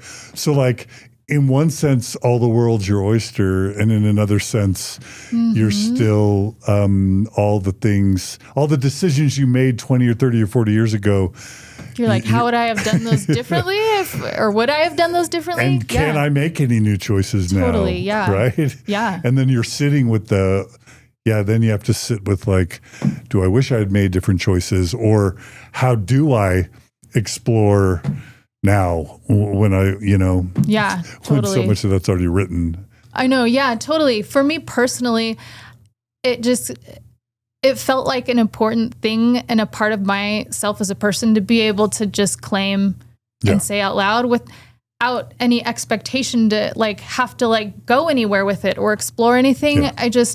And to be able to show up to my partner with every part of me and who I am, I mean, I feel like relationships can only deepen like when we show up in full transparency with each other. And that, my experience with that, and you know, being able to come out and claim that, and in my marriage, that has been true. I feel like our relationship has deepened, and so yeah, like I think a lot of people assume like when they hear someone like later in life coming out or with these stories that there's some drama like thing that came with it. And I mean, there are definitely like painful parts of my story, but I'm staying like where I am and staying in the relationship I am. And I'm not saying that my story is the right story, because other people's stories are different than that. And that's just fine. But yeah, it's just been an important thing for me to claim. And I think doing this inner child work has given me the confidence to just claim it. Yeah, it seems self-evident that the best love is going to come with the highest degree of self-knowledge and the highest amount of self-disclosure to the person that you love. Totally. It just makes sense. Yeah. You're going to get the best love results that way, I think. I agree. Yeah. Yeah. All right. Well, what's Stained Glass Heart about? I think it's about a lot of that. I actually wrote this song a long time ago. I didn't write it during, you know, when I was writing all these other songs for the PhoneBooth Sessions. I wrote it when I was writing the songs for Pocketful of Poetry. Pocketful of Poetry is really like the prequel to Rabbit Hole. It's an album I wrote when I was really deep in the questions of my deconstruction, and I was a little like, I don't know where to go with this. And Stained Glass Heart is a song that just came from me during that time, but for whatever reason, it didn't feel right for the album at the time. So I just like put it in a folder and forgot about it for a long time. But as I was going through a lot of this work, it kind of bubbled up to the surface again. And I wrote it like originally for my husband. Like it was a song that's really about, my love is not perfect. Like I'm here in a bunch of different broken pieces. And honestly, both of us are like, but can that be like more like this bigger picture, like this beautiful stained glass picture made up of lots of different pieces? Can our story be like that? And still be beautiful. Yeah, and still be beautiful, with every different part of us being transparent.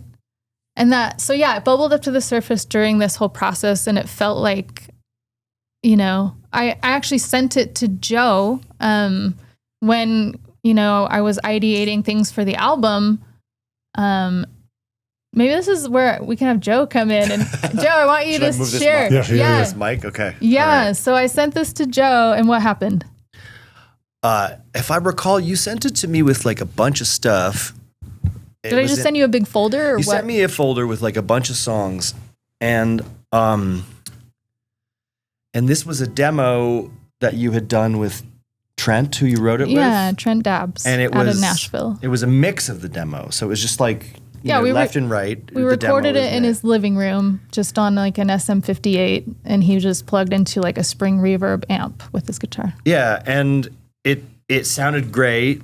And I remember you were like, I don't like it because like I think you told me that you were like you were feeling under the weather when you sang it. Yeah, I had a cold. And I was like, oh no, you sound really cool. And so I think I recorded some things along with your demo to kind of as like a proof of concept, kind of like this could be cool. Yeah. And then it turned out it wasn't all that cool. No, but it was cool. It was moving towards really cool. I mean, like the stuff that I did. And so then it sat around for a little while longer. And then during that time, just other work of mine had brought me to some of these newer like AI tools where you can separate instruments from vocals that are mixed together. And I had always been really sort of skeptical about using them, but I was just like, I really want to give this another swing, a better swing, so I can try to convince Mindy that we should do it a certain way. And so then I ended up extracting the vocal from this 12-year-old demo and doing a whole other band arrangement to it.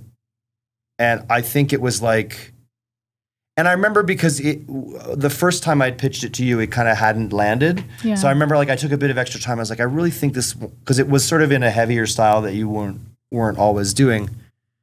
And so I took a bit of extra time to try to get it back to you. And then I feel like I sent it to you and we were like, it's done. Like it was just so good. And it was very unadorned. And you told me that you liked the wind chimes because that got added in the second pass, which were literally like on my tree outside of the workspace where I work. So, and they were accidental at first, right? But then they sounded cool, so you kept them in the recording. You intentionally recorded them after they... Well, I was working on it with the door open, and they were in the same key as the song. And I was like, oh my gosh, this is amazing. And so then I went out with my iPhone and recorded them with my iPhone and then just imported it into the song. So, and it kind of turned it into this magic thing. And we've worked on a lot of stuff, and I feel like it's the least adorned song, maybe other than I Do Adore. But as far as like, there's not a lot going on. Like it didn't have to... It didn't require a lot of detailed sort of painting after the fact. It's just like a couple instruments and a really good vocal and super rad. If you go listen to the recording, you're listening to a 12-year-old demo of me in a living room on a very basic microphone and wind chimes recorded on an iPhone. It's the best. It's a really beautiful recording, and Joe did an awesome job of producing it. This is Stained Glass Heart.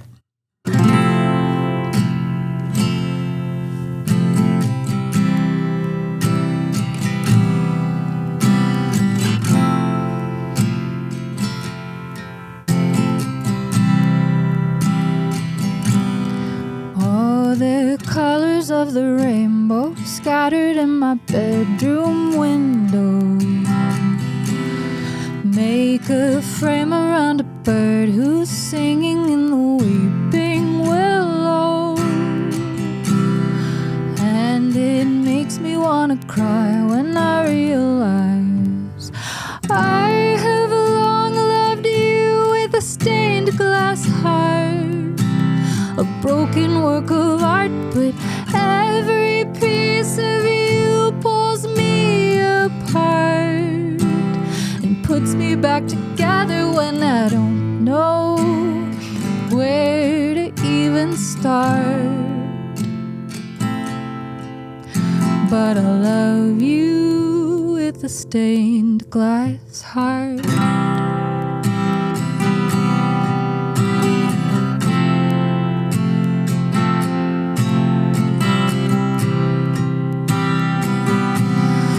Like a dying wave at sea, there's a lonely part of me that's drifting, skimming just above the surface, looking for the one thing missing.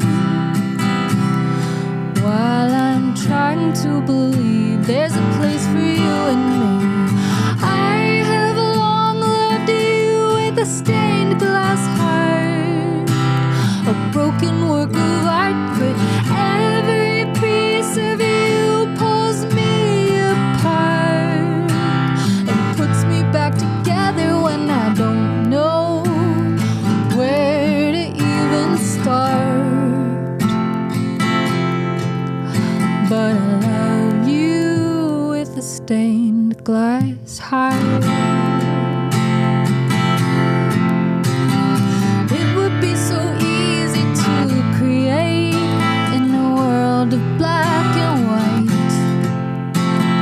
Throw another empty can of paint on a paint by number life. I have long loved you with a stained glass heart, a broken work of art, but every piece of you pulls me apart and puts me back together when I don't know where to even start. But I love you with a stained glass heart. Oh, I love you with a stained glass heart.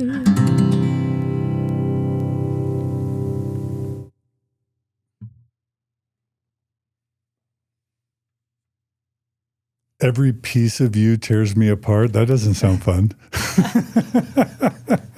Every piece of you pulls me apart and puts me back together. When I don't know where to even start. That sounds Relationships painful. are complicated. Yeah, no, I know. That is how love can be, huh? Yeah. That's beautiful. Thank you, both of you. Well, we're 9 down, 1 to go. And the last one, all the songs fit so well together. And let me just show them again. Put my glasses on. You've got these in vinyl. Do you sell CDs these days? Can you get these on CD? I haven't pressed these on CD because like so few people buy CDs anymore. Yeah. But you can stream them everywhere that, things can be streamed. Apple, Spotify, Tidal, Deezer, YouTube. You can find them anywhere that, if you're not a vinyl person. How do people buy the vinyl? How do they buy it? You can buy it on MindyGledhill.com, or you can also get it on a website that rhymes with Shamazon. Whatever suits your fancy. There's no judgment if you're curious about them. I also have actually some. But if they buy it off your website, you get more of a markup. I do. Right? I just want to say, buy it on just MindyGledhill.com. to throw out a rough number for those of you who are music appreciators. When you buy the vinyl, it's as if you sat and streamed one of my songs 10,000 times. In terms of what you get paid. Yeah. So when you buy physical products from artists, they greatly appreciate it just with the way that streaming has evolved and how the pittance that it pays. And that's not why I'm here. But if you want to buy it, vinyl's great. And also streaming's great. I also have a couple live shows coming up. So I mentioned I'm moving to New York in a couple weeks here. I have a show. I have 2 shows actually back east. So one in the DC area in Vienna, Virginia on October 3rd, and one in New York City on October 4th. They're both, like the one in Virginia on October 3rd is a dinner show. So if you come to the show, you can order dinner and watch the show. So that one's like 5 p.m. And then in New York on October 4th, it's a brunch show at City Vineyard. So you can come sip some wine, have brunch with me, and I'll share songs from the PhoneBooth Sessions. And you get those tickets where? MindyGledhill.com. Yeah, tickets are on my website. So this is the first album, and we're not done, but this is the first album, the PhoneBooth Sessions Volume 1. It's the red one. Beatles have a red and a blue album, by the way. Oh, they do. Thanks for that reminder. I'm not saying you got that from them. Well, but Beatles were not allowed in my house growing up, so there are big holes in my knowledge of pop culture with Beatles. It's good. They were kind of greatest hits albums. It was like the red. I think the red was the first half, and the blue is the second. Really? Oh my gosh, Beatles career. That's cool. So the second is the PhoneBooth Sessions Volume 2. Really quickly, it was fun for me to learn maybe 2 interviews ago that you actually also sell your songs into like TV shows and stuff, right? Oh yeah, I do a lot of licensing to TV and film. I have an agency called Terrorbird Media that's out of Brooklyn, and so any film producers out there, reach out to Terrorbird if any of these songs are interesting. But some examples of some of the shows your songs have been in? So You Think You Can Dance? Mm-hmm. The show called Bones. Mm-hmm. Dancing with the Stars. Right? Oh, Dancing with the Stars. Yeah. I always forget like when people ask me these on the spot. That's good. That's but 3. Yeah, lots of fun shows. Yeah. The Good Wife, The Village. Oh, some fun primetime shows. Fun. The Village, the movie? No, there was a series called The Village. Okay. Margie and I love The Good Wife. That was good. Oh, cool. Okay, and if people just want to support you separate from buying your stuff, is there a way they can just support you? I mean, coming to live shows is always wonderful. Like, I love to meet people who connect with the songs. Yeah. Thanks for asking. That's really generous of you. Of course. Okay, so the last song, I don't know if you would even call this the heart and soul of the album. This is from the Volume 1, right? Long Distance Lullaby. And there's a reprise, so it shows up twice in the first album. But this is at least one of the hearts and souls of the project. I'm guessing. I feel like it encompasses what the whole project is about. it's really like the ultimate lullaby to the younger self. Like it's, I think I had to ask myself, like, how can I soothe like some of those wounds that my inner child has in there? And this song came up from that question.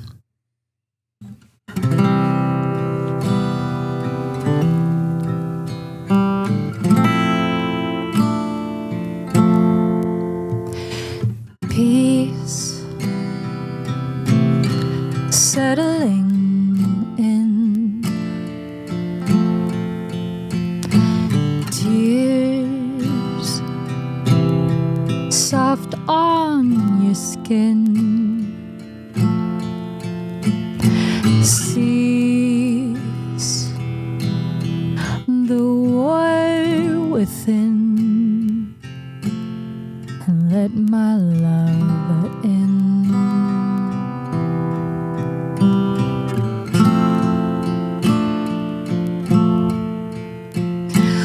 Miles of wires in between,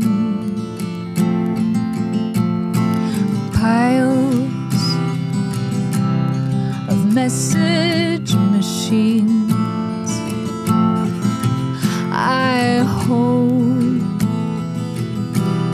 that you're listening. I'm reaching through time, here on the other side, to sing you these words, to offer you my long distance lullaby. I'm reaching through time,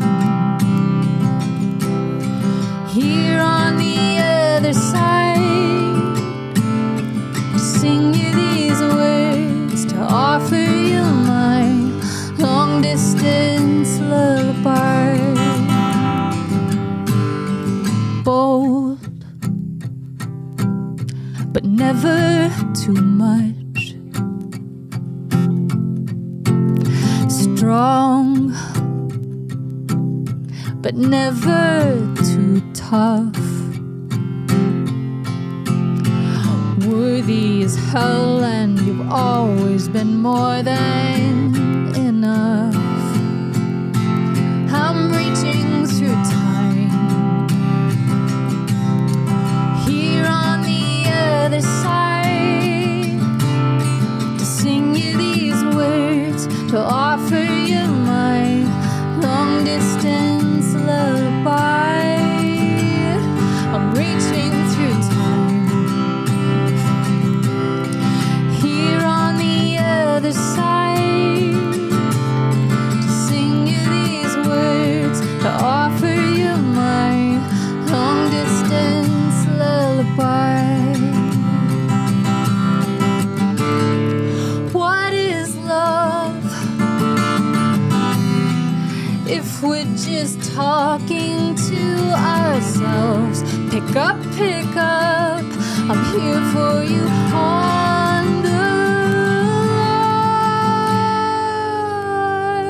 line, and I'm reaching through time, here on the other side, to sing you these words, to offer you my long distance lullaby. I'm reaching through time,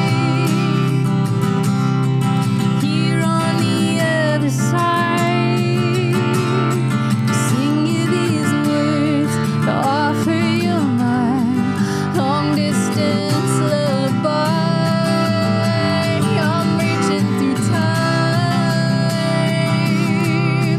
here on the other side, to sing you these words whenever you cry, a long distance lullaby.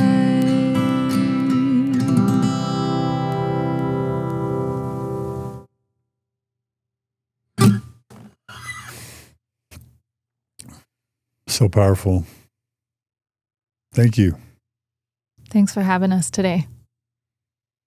Any final, I imagine as a musician, you want your music maybe to be the center point of your message and your conclusions. Is there anything else you want to share about what you got from inner child work and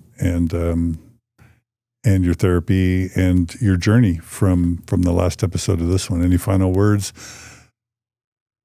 Anything you want to say about what you would say to your younger self? And then also anything you want to share about what you would say to others who are in it right now?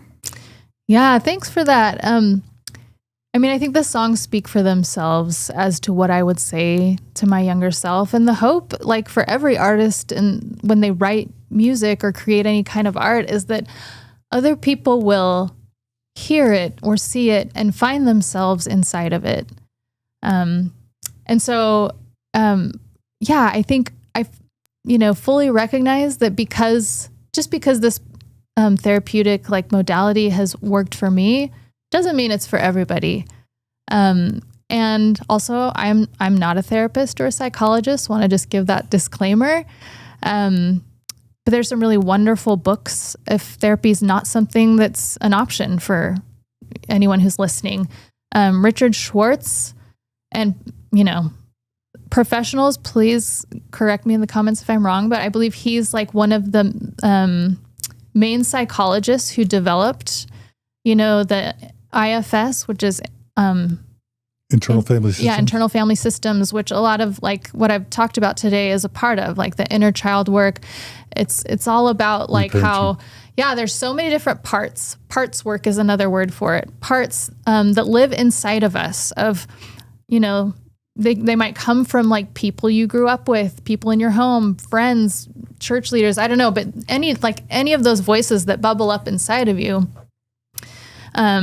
Books by Richard Schwartz, like that address parts work and internal family systems, have been really, really helpful to me. I would say even in my therapy that I've done around this, like most of my research has been by reading books, and the therapy I've done, we touched on it for a little bit, and that was really helpful. And it kind of sent me off in the direction of like, this is really clicking for me. So the hope today is that if there was something here that clicked for you, that you'll find yourself in these songs. And that's all that I can hope for.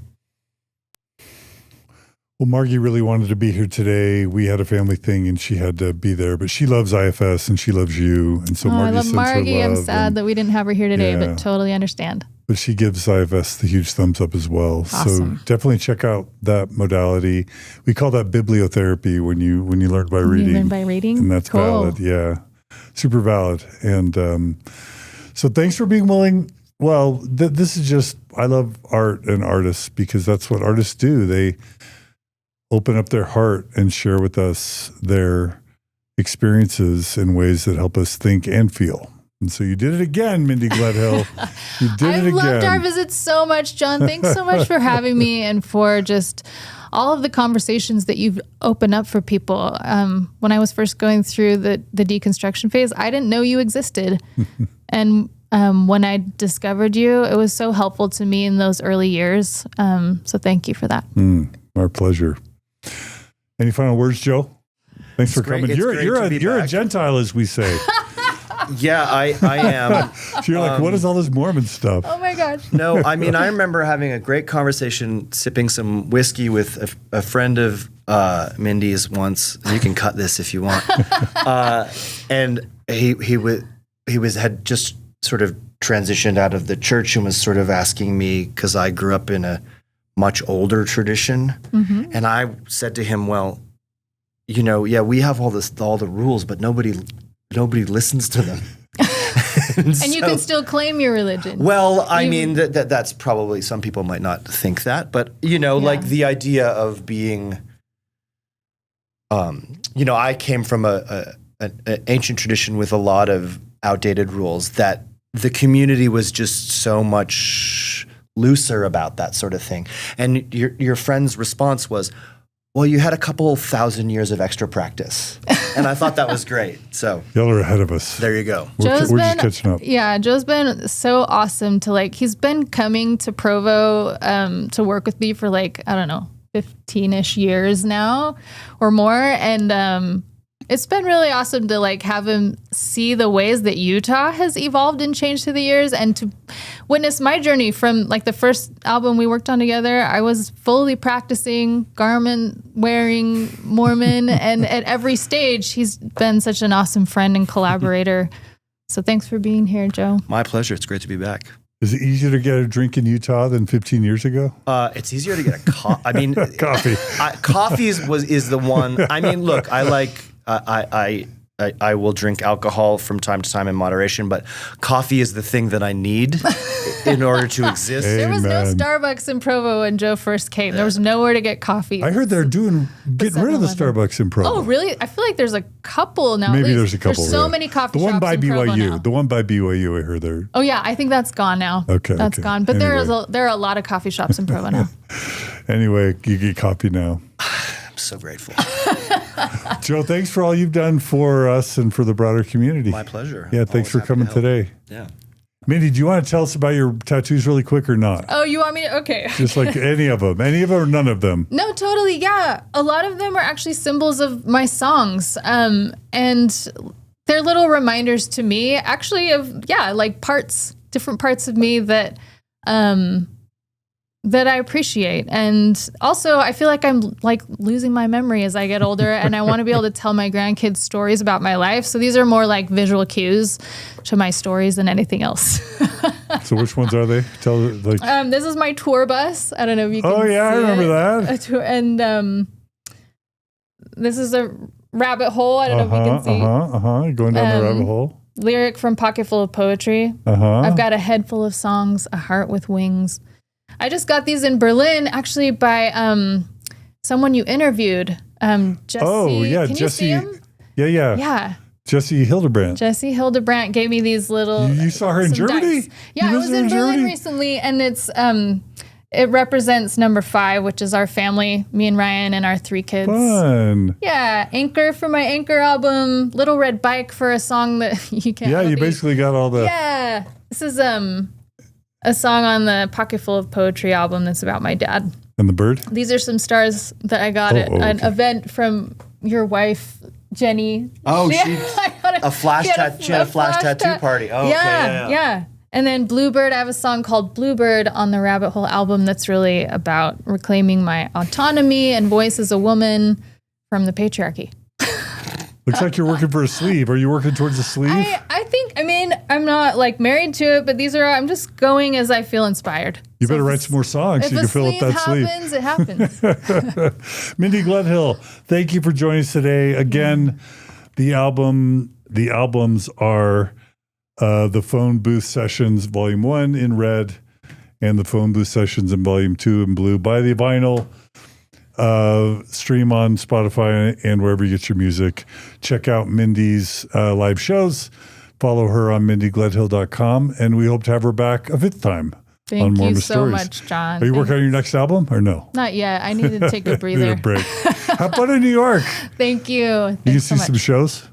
Sure. Yeah. Get some I'm going to see pizza? Smashing Pumpkins Ooh. in October. All right. Thanks, Mindy. Okay. Thanks, Joe. Peace out. Thank you. All right. Thanks for joining us today on Mormon Stories, everyone. Just really quickly, please like and subscribe. If you value this content and you want to see it continue, you can go to mormonstories.org/donate and become a monthly donor. If you're already a donor, thank you. You make this possible. We are getting sued, trademark and copyright lawsuit. They're laughing at my sadness. That's called Schadenfreude when Well, you get joy. I love how you just one of said my it so favorite- nonchalantly. We are Schadenfreude is getting one of my sued. favorite words. Yeah, we are getting sued for trademark and copyright infringement. If you want to support us as well, by the Mormon Church, LDS Church, you can support us at mormonstories.org/legal. Anyway, most importantly, comment, like, subscribe, share. We love your comments. We love your email at mormonstories@gmail.com. We love your feedback. And if you want to apply to be on Mormon Stories, if you want to be on the Mormon Stories version of Tiny Desktop Concerts, you can go to mormonstories.org/apply and apply to be on the show. A little application, 3-minute video. We'd love to consider your application. You didn't have to do an application, Mindy Gledhill. Oh, thanks for maybe I got grandfathered from doing one of your grandmothered in by doing one of your early interviews. I don't know. Thanks for having me. My pleasure. All right, everyone, take care. Be good to each other. Be kind to each other. We'll see you again soon on another episode of Mormon Stories Podcast. Take care.